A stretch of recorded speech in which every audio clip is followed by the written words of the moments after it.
नमस्कार.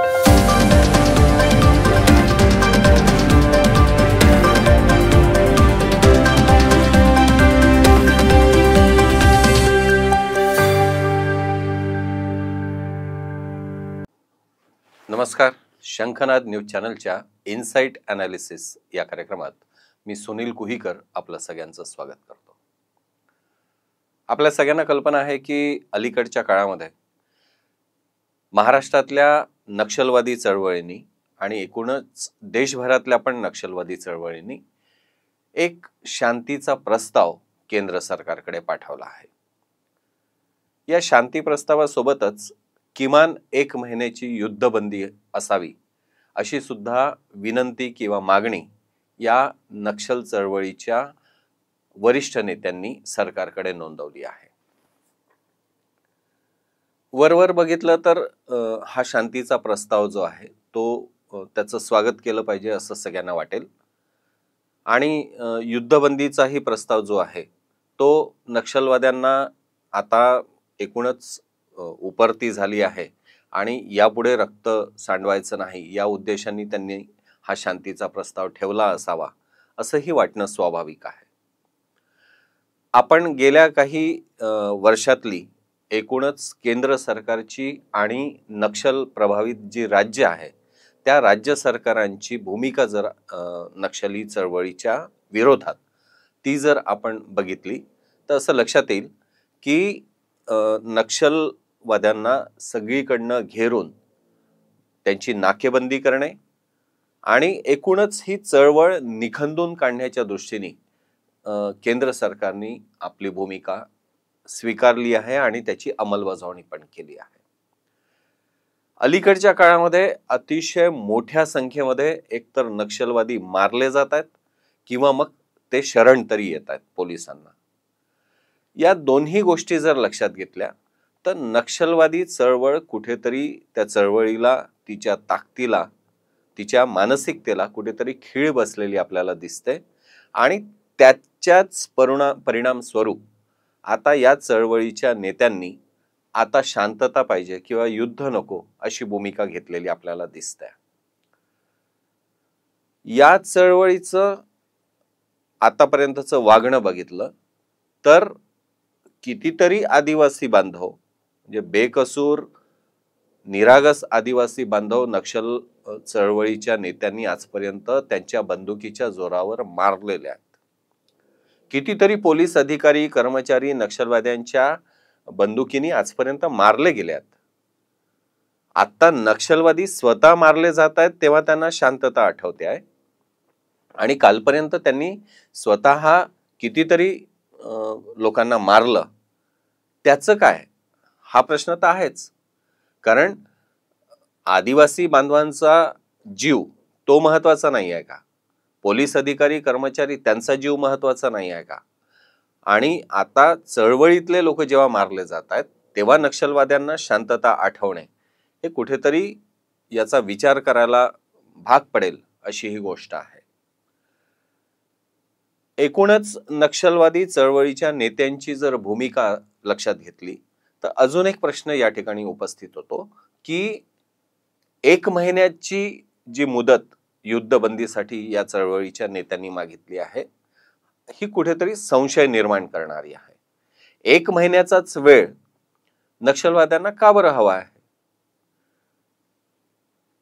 एकूण युद्धाची जी नीती आहे नक्षलवादी चळवळीच्या विरोधात पोलीस ऍक्शन ज्या पद्धतीने होते आहे ती बघितल्यानंतर त्याच्यात मरणारे लोक कोण आहेत आणि पोलिसांनी आता एक निर्धार करून नक्षलवादी चळवळीच्या विरुद्ध ऍक्शन घेतलेली असल्यामुळे पोलीस आता खूप पुढे गेल्यात आणि या चळवळीचे सध्याच्या स्थितीतले प्रामुख्याने तेलुगू भाषिक जे नेते आहेत त्यांच्यापर्यंत पण पोलीस यंत्रणा पोहोचली आहे असं म्हटलं जाते. त्याच्यामुळे आता कुठेतरी एकदम वरच्या लेवलच्या नेत्यांना हात लागण्याची वेळ आलेली असल्यामुळे म्हणून ही शांतीची भाषा जी आहे ती नक्षल चळवळीतले लोक बोलू लागले आहेत की काय असा प्रश्न उपस्थित होतो.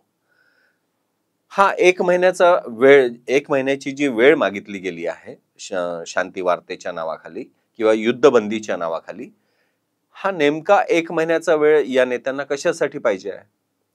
तर असं म्हटलं जातं की हे जे सगळे वरचे नेते आहेत या चळवळीतले, यांना कुठेतरी सुरक्षित या युद्धाच्या परिस्थितीतून बाहेर काढणे आणि कुठेतरी सुरक्षित ठिकाणी त्यांना हलवणे, याच्यासाठी हा वेळ नक्षल चळवळीच्या लोकांना पाहिजे आहे. म्हणून 1 महिन्यासाठी तरी युद्धबंदी केली जावी, अशा प्रकारची मागणी, विनंती या चळवळीतर्फे सरकारला करण्यात आली आहे असं म्हटलं जातं. हे जर खरं असेल तर या चळवळीतल्या वरिष्ठ नेत्यांच्या स्वार्थीपणाचा कुठेतरी निषेध केला पाहिजे असंच म्हटलं पाहिजे. कारण या चळवळीमध्ये कालपर्यंत आदिवासी समाजातल्या भोळ्या भाबड्या तरुणांना फूस लावून, आमिष दाखवून, सरकारबद्दलच्या खोट्या गोष्टी सांगून, त्यांना या देशामध्ये कायद्याचं राज्य नाही आहे असं सांगून, गावाकडच्या किंवा दुर्गम भागातल्या तरुणांना या चळवळीमध्ये सहभागी व्हायला लावलं गेलं होतं. आणि आताही पोलिसांच्या गोळीबारात मरत कोण आहे? तर हा चळवळीतला खालचा जो सैनिक आहे तो मरतोय. वरचे जे नेते आहेत ते सगळे सध्या तरी सेफच आहे आणि त्यांनाही स्वतःचा जीव वाचवण्यासाठी आता अजून सुरक्षित ठिकाणी स्वतःला न्यायचं आहे, स्वतःला हलवायचं आहे, म्हणून ते आता शांतीची गोष्ट करतायत की काय, अशी चर्चा या ठिकाणी सुरू झालेली आहे. पण आता मुद्दा असा आहे की मग जो जीव गमावतो आहे किंवा जो या एकूणच चळवळीमध्ये कॅडरमध्ये खालच्या कॅडरचा आहे, त्याच्या जीवाचं काय? आणि राहिला प्रश्न शांती वार्तेचा किंवा युद्धबंदीचा, तर सरकारने शरण येण्यासाठी नक्षलवाद्यांना ती चळवळ सोडून जर शरण यायचं असेल तर राज्य सरकारनी आणि केंद्र सरकारनी अनेक योजना तयार केल्या आहेत, जाहीर केल्या आहेत. म्हणजे तारक्का किंवा गिरीधर यासारखे जे प्रमुख नेते आहेत नक्षलवादी चळवळीतले, त्यांनी सरकारला शरण आल्यानंतर, शरण येण्याची भूमिका स्वीकारल्यानंतर आज ज्या पद्धतीची वागणूक या नेत्यांना, हे दोनच नावं नाही, अजून अनेक नावं आहेत, त्यांना ज्या पद्धतीची वागणूक सरकार देते आहे त्यांचं स्वागत केलं जात आहे आणि त्यांना समाजाच्या मुख्य प्रवाहात आणण्यासाठीचे प्रयत्न सुरू आहेत. हे सगळं बघितल्यानंतर नक्षल चळवळीतल्या सध्याच्या प्रमुख नेत्यांना शरण येण्यासाठीच्या या शासकीय योजना ज्या आहेत त्याचा लाभ घ्यावासा का वाटू नये? सरकार तर स्वागत करायला तयार आहे. स्वागत केल्यानंतर, चळवळ सोडल्यानंतर आणि पोलिसांना शरण आल्यानंतर कुठल्याही प्रकारचे धोके त्यांना होणार नाही, या पद्धतीची व्यवस्था शासकीय पातळीवर करण्यात आली आहे. असं असताना त्या योजनांचा लाभ घेण्याचा विचार या चळवळीतल्या प्रमुख नेत्यांच्या मनात का येत नाही? आणि जेव्हा युद्धबंदीची भाषा बोलली जाते तेव्हा शस्त्र दोन्ही बाजूनी खाली ठेवावी लागतील.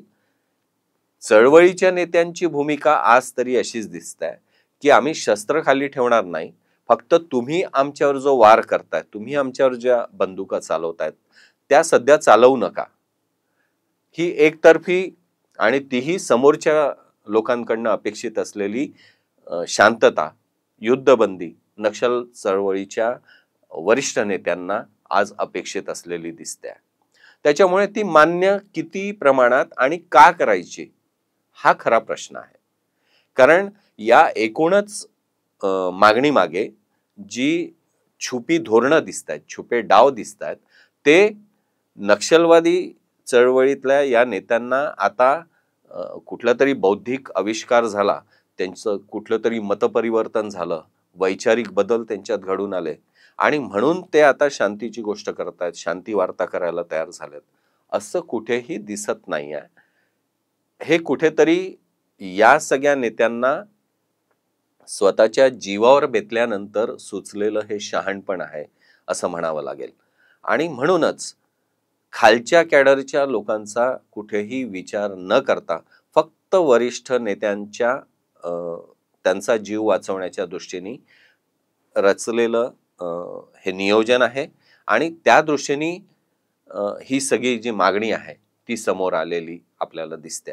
त्याच्यामुळे एकतर्फी युद्धबंदी तीही समोरच्या लोकांकडनं अपेक्षित असलेली युद्धबंदी ही सरकारने कितपत स्वीकारायची, हा खरा प्रश्न आहे. नमस्कार.